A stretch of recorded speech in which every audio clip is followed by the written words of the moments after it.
They were the internet's most unlikely couple, a Texas beauty influencer with $1 million smile and a Baton Rouge trap rapper with a past as messy as his lyrics.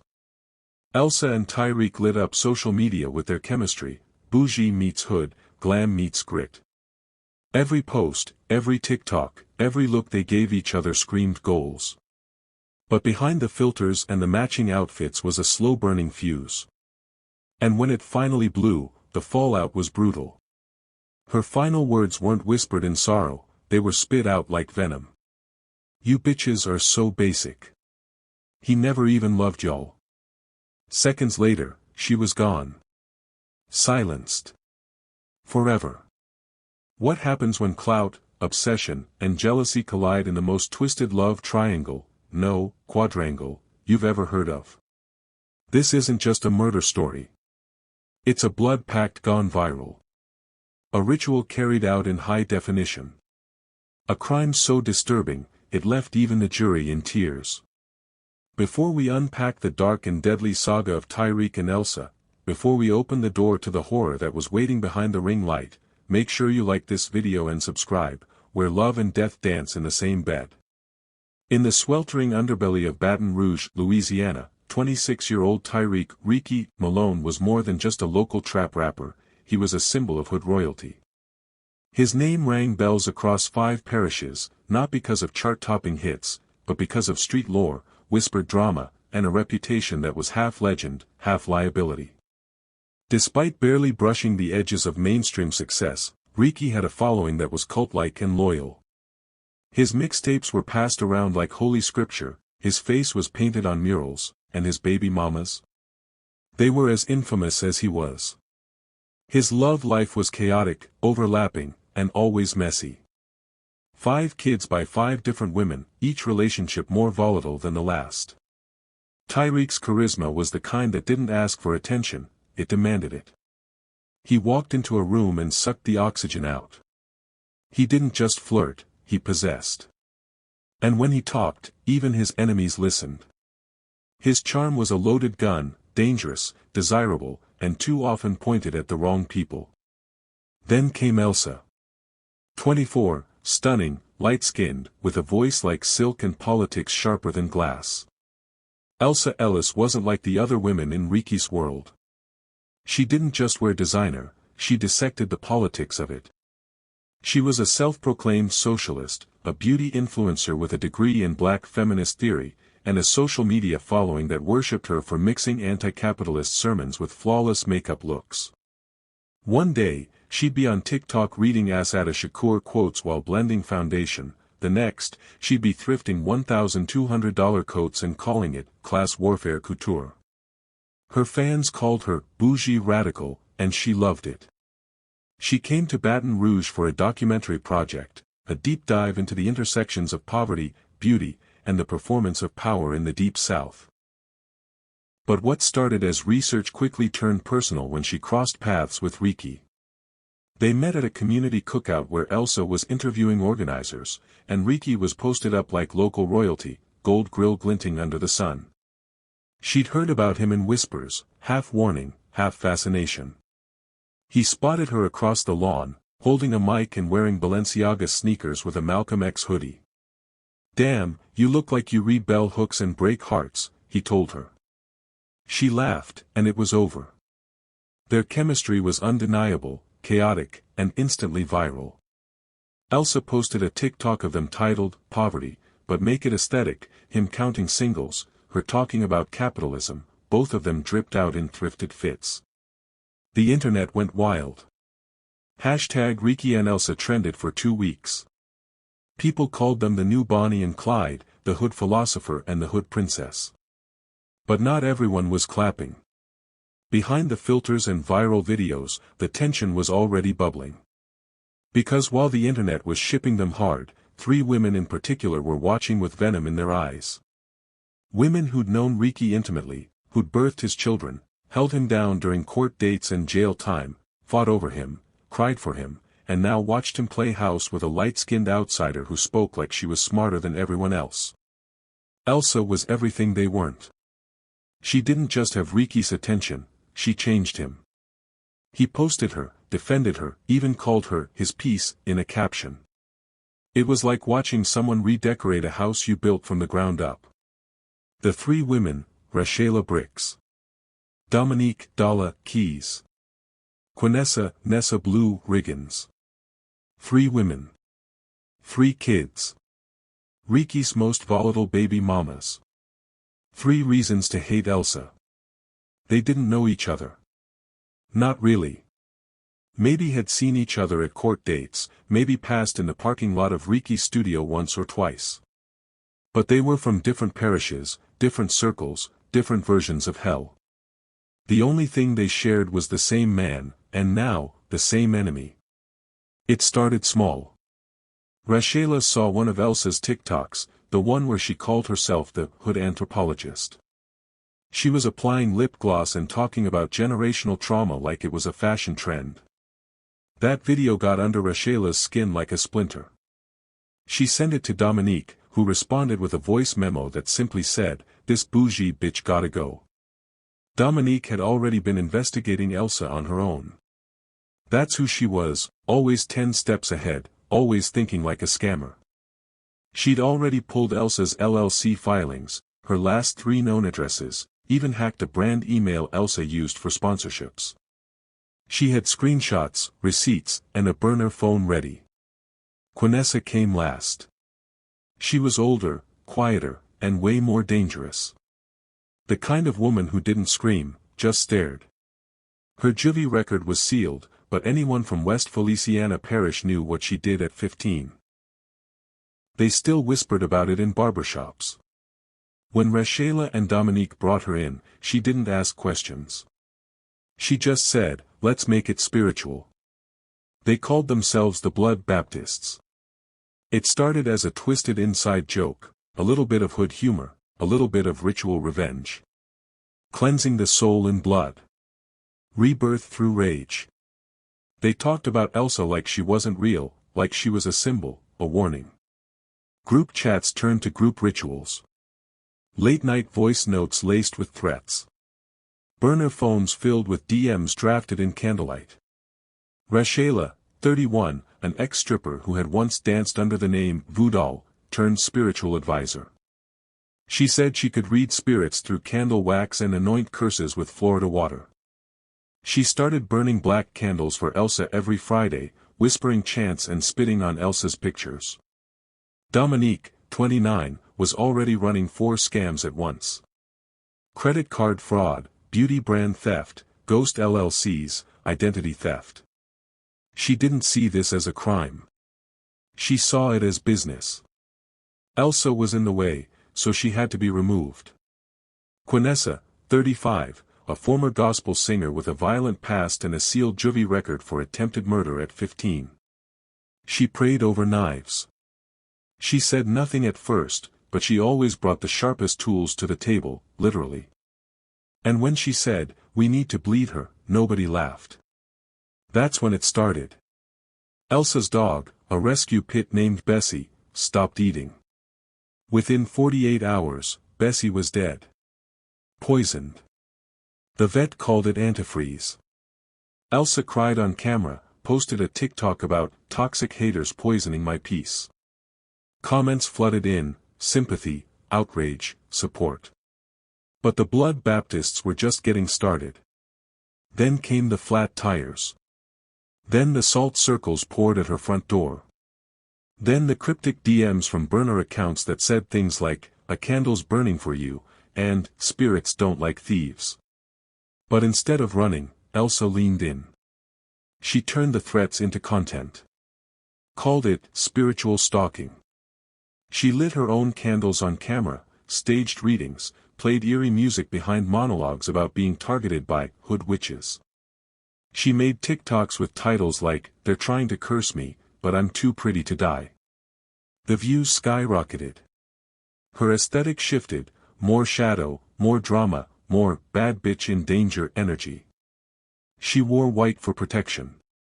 Posted videos from sage smoke-filled bathtubs. Started selling merch that said, "Hexproof." She thought she was reclaiming the fear. But what she didn't know. She wasn't just documenting a threat, she was fueling it. Every video she posted, the Blood Baptists watched. They studied her captions, clocked her locations, laughed at her rituals. To them, this wasn't TikTok beef. This was a prophecy unfolding. Elsa Ellis thought she was starring in her own horror movie. She didn't realize she was already dead. Dominique knew how to make things look legit. That's what made her dangerous. She'd built a whole empire off smoke, mirrors, and stolen EINs. So when it came time to bait Elsa into their trap, she didn't hesitate. She registered a new LLC out of Mississippi, *Goddess Glow Enterprises Star. The branding was clean, the domain looked real, and the pitch flawless. They drafted the email like pros. "Hey Queen," it read, "we love your energy and platform. We're a Black-owned luxury skincare line launching this fall, and we'd love to offer you $5,000 for a branded shoot. One night, fully covered. Hair, makeup, glam, everything you stand for. Let's build legacy together." Elsa bid immediately. She posted about it on her story without saying too much, just enough to brag, just enough to let people know something big was coming. She called it a vision-aligned opportunity. Told her followers to stay tuned. The Airbnb was rented under a fake name, Dominique's old alias, Tasha Namix. The house was beautiful. Newly renovated. Black brick exterior. Gold doorknobs. A little too quiet. A little too far from the main road. Perfect for pictures. And for secrets. July 23, 2024. The last day Elsa Ellis would ever be seen alive. She got in the Uber wearing all white, with her hair wrapped in a silk turban and her makeup beat to perfection. She posted a boomerang from the back seat, eyes half-lidded, gold hoops glinting, captioned, "It's giving legacy." At 9:03 p.m., a Ring camera at the Airbnb caught her walking through the front door. She was holding a suitcase, smiling, phone in hand. No one opened the door for her. It was already unlocked. At 9:17 p.m., the Ring feed cut. No storm. No glitch. Just static. At 9:22 p.m., the camera picked back up. Someone slipped out the back, hood on, shoulders hunched, fast steps. The door was left wide open. The porch light flickered. Then nothing. Elsa never left that house. There was no panic at first. People thought she was off-grid for content. That she was staging a social media cleanse, or taking a break to build suspense. It wasn't unusual for Elsa to disappear for a few days. Her fans assumed she'd be back with a new drop. Something dramatic. Something spiritual. But she didn't post the next day. Or the day after that. Or ever again. The silence felt off. Cold. Like a stage with the lights still on, but no actress. Her friends started calling. Her assistant filed a missing persons report. Tyreek? He posted a black square and logged off. He claimed to know nothing. But deep down, even he knew, it wasn't just a disappearance. Something had happened in that house. Something planned. Something ritualistic. The trap wasn't just set. It had already been sprung. And by the time anyone realized it, the Blood Baptists were already miles away, celebrating. And Elsa was still inside. 6 days. That's how long she laid there. In the attic of an abandoned sugar plantation, deep in the moss-covered corners of Iberville Parish, where the air still smelled like ghosts and rotting cane. Locals said the place was cursed, haunted even. But that's where they left her. Like she was part of some offering. A maintenance crew stumbled on the scene. They'd been sent to board up the property after squatters reportedly broke in. What they found instead stopped them cold. One man ran outside and threw up in the grass. The other couldn't speak for hours. Elsa was naked. Her body had been shaven, everywhere. Drawn on in smears of hot pink lipstick were strange, intricate symbols, veuves, used in voodoo ceremonies. Her arms. Her legs. Her chest. One was even scrawled across her forehead. Her eyebrows had been razored off. Her nails. Ripped from the bed. Each finger left bloodied and raw. A tarot card was shoved into her mouth, the High Priestess. Half burnt. A fake lace front wig had been glued to her scalp with Gorilla Glue. On the attic wall, written in long, looping strokes of lipstick, were the words. Baby mamas rise. Bougie witches die. The silence after the discovery was brief. Then the world exploded. News vans swarmed Baton Rouge like buzzards. Every anchor wanted a piece of the horror. Every YouTuber dropped an explainer. Every conspiracy page on TikTok dissected the symbols, the location, the card. Was it a satanic ritual? Was it hood witchcraft? A secret initiation? Some claimed it was a modern-day lynching, gendered, racialized, targeted. Others said it was performance art gone too far. A femicide wrapped in aesthetic. But what no one could deny. It was personal. This wasn't random. This wasn't passion. It was execution, with layers of meaning only the killers understood. The plantation wasn't just a setting, it was a message. The rituals weren't just violence, they were spectacle. Revenge wrapped in mysticism, trauma weaponized as performance. Elsa had once told her followers that beauty is power, and power makes you a target. She didn't know how right she was. And the Blood Baptists? They were already back home, watching it all unfold like a TV show they wrote themselves. The internet spiraled. But the truth? It was even darker. And it was just starting to bleed through. The break didn't come from brilliant detective work or some high-tech forensic wizardry. It came from a party. A house full of cheap liquor, loud music, and blurred judgment. Nessa Blue Riggins, tipsy, high, and drunk on her own legend, pulled out her phone and decided to show off. The video was only 13 seconds long. But it was enough. It showed Elsa. Alive. Crying. Blood smeared across her face. Her voice trembled, begging, please. I won't say anything. Please. The last frame. A hand in black gloves reaching for her neck. Quinessa laughed when she showed it. Called it hood horror. Someone in the room didn't think it was funny. They left early, quietly, and filed an anonymous tip. Within 24 hours, everything unraveled. Dominique Dalla Keys was the first to fall. She tried to flee Baton Rouge using a fake ID under the alias Tashuna Meeks, the same name she'd used to rent the Airbnb. She made it as far as Macon, Georgia, where she was arrested at a Greyhound station trying to buy a one-way ticket to Philadelphia. She had a wig on, a duffel bag full of burner phones, and a portable ring light. Never underestimate the ego of an influencer. Next came Rashayla Bricks. Police found her in her mother's basement, wrapped in an African print robe, sitting next to a makeshift altar. On the table? Ritual candles, chicken bones, a mason jar of pig's blood, and a melted Barbie head pierced with safety pins. When they kicked in the door, she was whispering to herself, holding a photo of Elsa in her lap. The last arrest was the most absurd.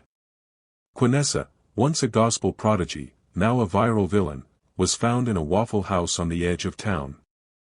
She was mid-bite into a pecan waffle when the marshals stormed in. She tried to run. She didn't make it past the jukebox. The mugshots dropped like a bomb online. Rashayla smirked.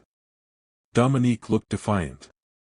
Quinessa had tears in her eyes, syrup still smeared on her chin. They were all charged with first-degree murder. Aggravated kidnapping. Criminal conspiracy.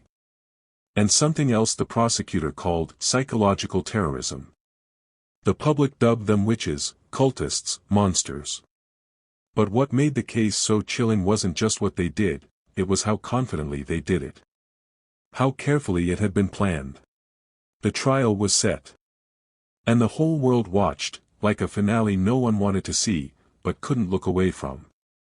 The trial was a spectacle that no one was prepared for. The courtroom was packed with journalists, photographers, and curious onlookers, eager to see what justice might look like for Elsa Ellis. But the true horror came when the prosecution made their move. They played the full 17-minute video, the unedited, raw footage of Elsa's final hours. The room fell silent as the screen flickered to life, showing Elsa chained to a chair in that cold, dim-lit room. She was broken, terrified, her skin bruised and bloodied. Her voice, high-pitched and trembling, echoed through the courtroom as she begged for mercy. "Please, I'll leave. I won't say anything, just let me go," she cried, her voice cracking with desperation. Her screams were punctuated by harsh laughter, by the cruel words of her tormentors, taunting her, dehumanizing her. And then came Elsa's last defiant words, burned into the memory of everyone who heard them. "You bitches are so basic. He never even loved y'all." It was a final, gut-wrenching act of rebellion. Elsa, in her last moments, had shattered the false narrative they'd built about her. She wasn't scared of them. She wasn't afraid to expose the truth. She was going to die, but not without leaving them with that one truth: Ricky didn't love them. He never had. Dominique Keyes, sitting in the defendant's chair, laughed. It was a cold, mocking sound that sent shivers through the room. She seemed almost giddy as she stared at the screen, like she was watching a television show. Rachela Bricks, the spiritual advisor who had once claimed to speak to the dead, tried to channel something in the middle of the trial. She began muttering in tongues, swaying in her seat as if possessed. Her voice rose, a haunting, guttural chant that echoed off the walls of the courtroom. The judge had to call for order twice before the bailiffs forcibly silenced her. Quinessa Nessa Blue Riggins, the oldest of the three, couldn't handle the weight of the footage. As the video neared its end, she collapsed. The jury didn't need much time to deliberate. The case was clear. The brutality. The planning. The jealousy and hate that had fueled the murder. There were no tears, no pleas for leniency. The Blood Baptists had no remorse, no regret. They were convicted on all counts: first-degree murder, aggravated kidnapping, and conspiracy. The judge's voice was steady, his words cold. Life without the possibility of parole. For each of you. No appeals. It was a sentence that carried a finality none of them could escape. Not that any of them seemed to care. Dominique gave the courtroom a defiant smirk, Rachela muttered another incantation under her breath, and Quinessa, still shaken, wiped her face with a sleeve. There were no apologies. No regret. Just the echoes of their actions reverberating through the room. But the story didn't end there. For months after the trial, a disturbing theory began to take shape.